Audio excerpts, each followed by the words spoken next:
जय हिंद साथियों, welcome to my YouTube channel. Bihar DElEd प्रवेश परीक्षा की तैयारी कर रहे हैं जितने भी अभ्यर्थी हमसे जुड़ चुके हैं उन सभी का इस लाइव प्रैक्टिस सेट में स्वागत है। जैसा कि आप सभी जानते हैं, बिहार डीएलएड का जो डमी एडमिट कार्ड है 22 फरवरी को जारी कर दिया जाएगा और बहुत ही कम समय बचा हुआ है, समझे कि नहीं।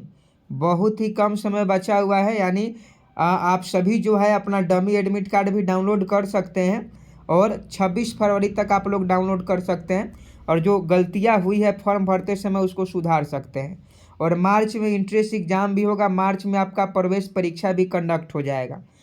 तो देखिए, बिहार डीएलएड के अगर आप प्रवेश परीक्षा की तैयारी कर रहे हैं तो आप सभी के पास बहुत ही कम समय है और जो भी सिलेक्टेड क्वेश्चन है, वीवीआई क्वेश्चन है, वही क्वेश्चन आपको हम कराने वाले हैं। तो आप सभी इस वीडियो में शुरू से लेकर अंत तक बने रहिएगा। देखिए, आज का पहला क्वेश्चन है कि गुर्जर प्रतिहार वंश की स्थापना किसने की। एक का सही जवाब बताएं। I am waiting for your answer.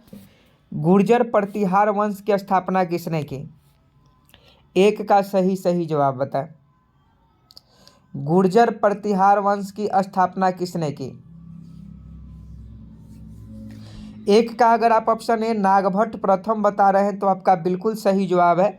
Gurjara Pratihara वंश की स्थापना नागभट्ट प्रथम ने की। नेक्स्ट प्रश्न 2 नंबर देखिए, किस तोमर शासक को दिल्ली शहर स्थापित करने का श्रेय जाता है? जल्दी से बताएं। इस प्रैक्टिस सेट में 20 आपके जीके के क्वेश्चन होंगे, 20 आपका जीएस के क्वेश्चन होंगे, यानी 20 जनरल साइंस के होंगे और 20 जनरल नॉलेज और करंट अफेयर्स के होंगे। तो 2 का सही जवाब बताएं कि किस तोमर शासक को दिल्ली शहर स्थापित करने का श्रेय जाता है। 2 का सही जवाब बताएं। 2 का अगर आप ऑप्शन डी अनंग पाल बता रहे हैं तो आपका बिल्कुल सही जवाब है। 2 का ऑप्शन डी अनंग पाल आपका बिल्कुल राइट आंसर है। दिल्ली के शहर स्थापित करने का श्रेय जो है अनंग पाल को जाता है, जो तोमर शासक थे। नेक्स्ट प्रश्न देखिए, चोल राजाओं ने किस धर्म को संरक्षण प्रदान किया था? 3 का सही जवाब बता। बिहार डीएलएड के जितने भी अभ्यर्थी हैं सभी लोग क्लास से जुड़ जाएंगे और देखिए, चैनल को सब्सक्राइब कर बेल आइकन को प्रेस कर लीजिएगा। नीचे सब्सक्राइब बटन होगा, उसको दबा लीजिएगा, नहीं तो क्लास आपको नहीं मिल पाएगा। बहुत सारा क्लास हुआ है लेकिन आप लोग कहते हैं कि क्लासें नहीं होता है, तो चैनल को सब्सक्राइब कर लीजिएगा। फटाफट 3 का सही जवाब बताएं कि चोल राजाओं ने किस धर्म को संरक्षण प्रदान किया था? तो आप सभी जानते हैं शैव धर्म आपका बिल्कुल सही जवाब है। चोल राजाओं ने शैव धर्म को जो है संरक्षण प्रदान किया था। नेक्स्ट है 4 नंबर की सोमनाथ मंदिर किस राज्य में स्थित है? जल्दी से बता। सोमनाथ मंदिर किस राज्य में स्थित है? सोमनाथ मंदिर किस राज्य में स्थित है? 4 का अगर आप ऑप्शन सी गुजरात बता रहे हैं तो आपका बिल्कुल सही जवाब है। सोमनाथ मंदिर किस राज्य में है दोस्तों? तो ये गुजरात में है। बिहार डीएलएड के लिए बहुत ही महत्वपूर्ण क्वेश्चन है, पूछा जाता है। आप प्रीवियस ईयर क्वेश्चन यानी 2023 का जो इंट्रेंस एग्जाम हुआ था उसके क्वेश्चन देख सकते हैं, इसी लेवल का क्वेश्चन पूछा जाता है। आगे देखिए, पृथ्वीराज चौहान के दरबारी कवि कौन थे? 5 का सही जवाब बताएं। बहुत ही महत्वपूर्ण क्वेश्चन है। पृथ्वीराज चौहान के दरबारी कवि कौन थे? 10 बजे से आपको क्लास मिल जाता है सुबह में। चैनल को सब्सक्राइब जरूर कर लीजिएगा और डेली 10 बजे से हमारे साथ जुड़िए।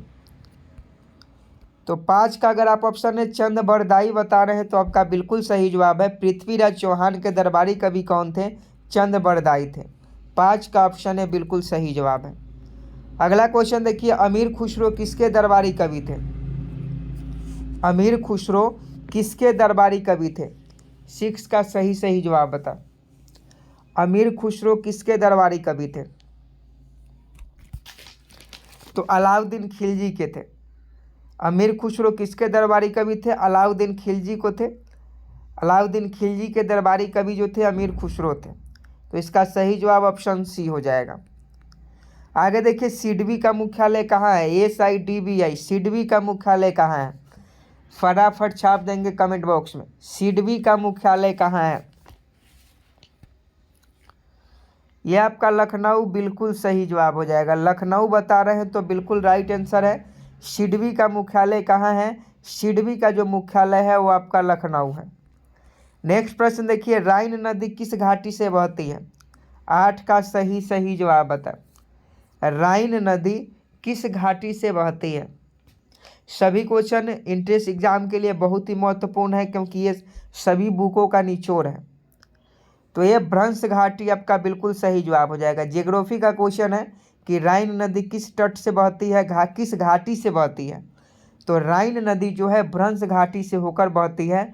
8 का अगर आप ऑप्शन बी बता रहे हैं तो आपका बिल्कुल करेक्ट है। आगे देखिए, ब्रुनेई किस महाद्वीप में स्थित है? 9 का सही जवाब बताएं। ब्रुनेई किस महाद्वीप में स्थित है? जल्दी से छाप दीजिए, शेयर भी करते रहिएगा वीडियो को ताकि अधिक से अधिक बिहार डीएलएड के अभ्यर्थी हमारे साथ जुड़ सके।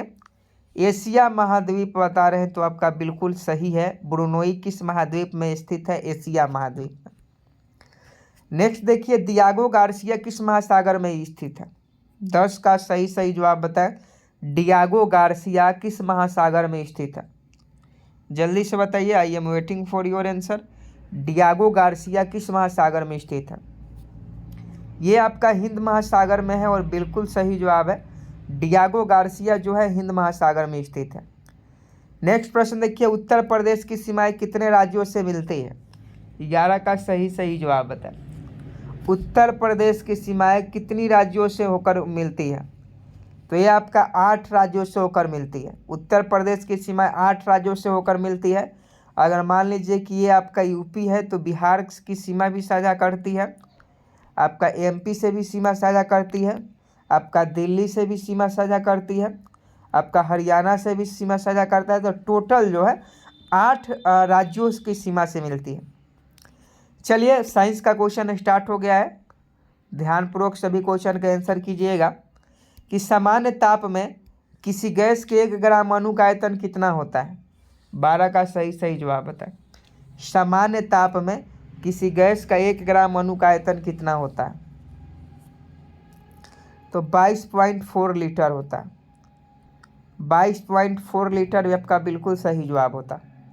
सामान्य ताप में किसी गैस के 1 ग्राम अणु का आयतन कितना होता है? 22 कितना 4 लीटर होता है। 2 लीटर नहीं, 22.4 लीटर। आगे देखिए, फलों के रसों को सुरक्षित रखने के लिए उसमें क्या मिलाया जाता है? फलों का रस मतलब जूस, तो जूस को सुरक्षित रखने के लिए उसमें क्या मिलाया जाता है? तो उसमें फार्मिक अम्ल मिलाया जाता है। फार्मिक अम्ल मिलाया जाता है। क्वेश्चन पूछा जाता है फलों के रसों को सुरक्षित रखने के लिए उसमें क्या मिलाया जाता है? तो फार्मिक अम्ल मिलाया जाता है। ऑप्शन डी बिल्कुल सही जवाब है। अगला प्रश्न देखिए और फटाफट सही जवाब बताएं। 14 नंबर अगला प्रश्न होगा आपका। प्रयोगशाला में यूरिया का निर्माण किसने किया? 14 का सही जवाब बताएं। प्रयोगशाला में यूरिया का निर्माण किसने किया? तो बोहलर नामक वैज्ञानिक ने किया। बोहलर नामक वैज्ञानिक ने प्रयोगशाला में यूरिया का निर्माण किया। आगे देखिए, कृत्रिम सुगंधित पदार्थ बनाने में किसका प्रयोग किया जाता है? कृत्रिम सुगंधित पदार्थ बनाने में किसका प्रयोग किया जाता है? 15 का सही जवाब बताएं। कृत्रिम सुगंधित पदार्थ बनाने में किसका प्रयोग किया जाता है? एथिल एसीटेट का। कृत्रिम सुगंधित पदार्थ बनाने में एथिल एसीटेट का प्रयोग किया जाता है। आगे देखिए, कोयला की खानों से कौन सी गैस निकलती है? 16 का सही जवाब बताएं। कोयला की खानों से कौन सी गैस निकलती है? तो यह आपका मीथेन गैस निकलती है। कोयला की खानों से कौन सी गैस निकलती है? मीथेन गैस निकलती है। 16 का ऑप्शन भी बिल्कुल सही जवाब है। आगे देखिए, सबसे हल्का गैस कौन है? 17 का सही जवाब बताएं। सबसे हल्का गैस कौन है? यह आपका हाइड्रोजन होता है। हाइड्रोजन आपका बिल्कुल सही जवाब है। सबसे हल्का गैस कौन है? हाइड्रोजन। नेक्स्ट प्रश्न देखिए, सूर्य के ताप को किससे मापा जाता है? सूर्य के ताप को किससे मापा जाता है? तो पायरोमीटर से। सूर्य के ताप को पायरोमीटर से मापा जाता है। नेक्स्ट है, विद्युत चुम्बक किससे बनाए जाते हैं? 19 का सही जवाब बताएं। I am waiting for your answer. विद्युत चुम्बक किससे बनाए जाते हैं? ये नर्म लोहा के बनाए जाते हैं। विद्युत चुंबक किससे बनाए जाते हैं? नर्म लोहा के बनाए जाते हैं, याद रखिएगा। आगे देखिए, सर्वाधिक क्रियाशील तत्व क्या है? सर्वाधिक क्रियाशील तत्व क्या है? ये आपका फ्लोरीन है। फ्लोरीन जो है सर्वाधिक क्रियाशील तत्व है। नेक्स्ट प्रश्न देखिए, किस उच्च न्यायालय के अधिकार क्षेत्र में सर्वाधिक राज्य आते हैं? किस उच्च न्यायालय के अधिकार क्षेत्र में सर्वाधिक राज्य आते हैं? तो गुवाहाटी आपका बिल्कुल सही जवाब हो जाएगा। गुवाहाटी उच्च न्यायालय के अधिकार क्षेत्र में सर्वाधिक राज्य आते हैं। ऑप्शन डी बिल्कुल सही जवाब है। आगे देखिए, थर्ड आई शब्द किससे जुड़ा हुआ है? थर्ड आई शब्द, थर्ड आई शब्द किससे जुड़ा हुआ है? क्रिकेट से। आगे देखिए, कचारी जनजाति का संबंध किस राज्य से है? कचारी जनजाति का संबंध किस राज्य से है? यह आपके असम राज्य से है। कचारी जनजाति का संबंध असम राज्य से है। आगे देखिए, विश्व जनसंख्या दिवस कब मनाया जाता है? विश्व जनसंख्या दिवस कब मनाया जाता है? 11 जुलाई को, बिल्कुल सही जवाब है। हर साल 11 जुलाई को विश्व जनसंख्या दिवस मनाया जाता है। ये क्वेश्चन आपको याद रखना होगा अगर आप बिहार डीएलएड प्रवेश परीक्षा की तैयारी कर रहे हैं तो। शब्द फ्यूहरर किसके लिए प्रयुक्त होता है? शब्द फ्यूहरर, शब्द फ्यूहरर किसके लिए प्रयुक्त होता है? हिटलर के लिए, बिल्कुल सही जवाब है। शब्द फ्यूहरर हिटलर के लिए प्रयुक्त किया जाता है। आगे देखिए, व्हाइट हाउस किस देश के राष्ट्रपति का कार्यालय है? व्हाइट हाउस किस देश के राष्ट्रपति का कार्यालय है? यूएसए, अमेरिका, आप सभी जानते हैं। सार्क का पहला अध्यक्ष कौन था? साउथ एशियन कॉरपोरेशन जो ऑर्गेनाइजेशन होता है सार्क, सार्क का पहला अध्यक्ष कौन था? सार्क का मुख्यालय काठमांडू में है और इसका पहला अध्यक्ष एस इरशाद थे। एस इरशाद जो थे सार्क का पहला अध्यक्ष थे। नासिक किस नदी के तट पर स्थित है? नेक्स्ट प्रश्न, नासिक किस नदी के तट पर स्थित है? सभी लोग जानते हैं, गोदावरी नदी के तट पर। यहीं पे कुंभ मेला लगता है। आगे देखिए, संयुक्त राष्ट्र की नवीनतम सरकारी भाषा क्या है? संयुक्त राष्ट्र की नवीनतम सरकारी भाषा कौन सी है? फ्रेंच है। संयुक्त राष्ट्र की नवीनतम सरकारी भाषा फ्रेंच है। लक्षद्वीप की राजधानी कहाँ है? 30 का सही जवाब बताएं। लक्षद्वीप की राजधानी कवारत्ती है। नेक्स्ट है, विश्व की सबसे बड़ी सॉफ्टवेयर कंपनी कौन सी है? 31 का सही जवाब बताएं। विश्व की सबसे बड़ी सॉफ्टवेयर कंपनी कौन सी है? माइक्रोसॉफ्ट है। ऑप्शन डी बिल्कुल करेक्ट है। नेक्स्ट देखिए, सबसे ज़्यादा ऊर्जा उत्पादन करने वाला देश कौन सा है? यह आपका अमेरिका है। सबसे ज़्यादा ऊर्जा उत्पादन करने वाला देश अमेरिका है। आगे देखिए, बीजिंग का पुराना नाम क्या है? बीजिंग का पुराना नाम, बीजिंग का पुराना नाम आपका पेकिंग है। नेक्स्ट है, पवन चक्कियों की भूमि किसे कहा जाता है? पवन चक्कियों की भूमि किसे कहा जाता है? नीदरलैंड को, बिल्कुल सही जवाब है। आगे देखिए, ताश किस देश की न्यूज एजेंसी है?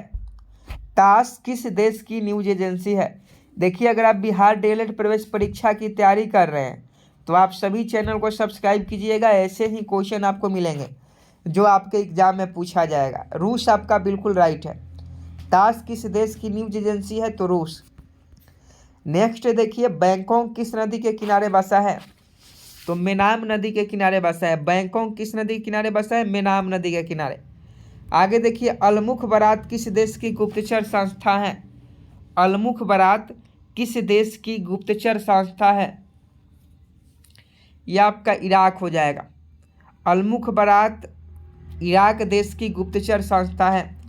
मिस्र की संसद का क्या नाम है? मिस्र की संसद, तो पीपुल्स असेंबली, पीपुल्स असेंबली मिस्र की संसद का नाम है। भारत तथा पाकिस्तान के बीच कौन सी सीमा रेखा है? भारत तथा पाकिस्तान के बीच, तो ये आपका रेड क्लिफ रेखा, मैकमोहन रेखा भारत और चीन के बीच में है। मैकमोहन रेखा भारत और चीन के बीच है में, रेड क्लिफ रेखा भारत तथा पाकिस्तान के बीच में है। 2023 में पूछा गया प्रश्न है। आगे देखिए, एफएओ की स्थापना किस वर्ष की गई थी? इसकी स्थापना 1945 में की गई थी। मैग्नाटाइट किसका अयस्क है? तो मैग्नाटाइट लोहा का अयस्क है। आज के लिए 41 प्रश्न, जिसमें 20 क्वेश्चन साइंस के थे और 20 आपके सोशल साइंस के थे। बिहार डीएलएड का अभ्यर्थी है तो उम्मीद है कि आपको वीडियो पसंद आई होगी, तो वीडियो को लाइक कर दिए होंगे। जय हिंद, जय भारत।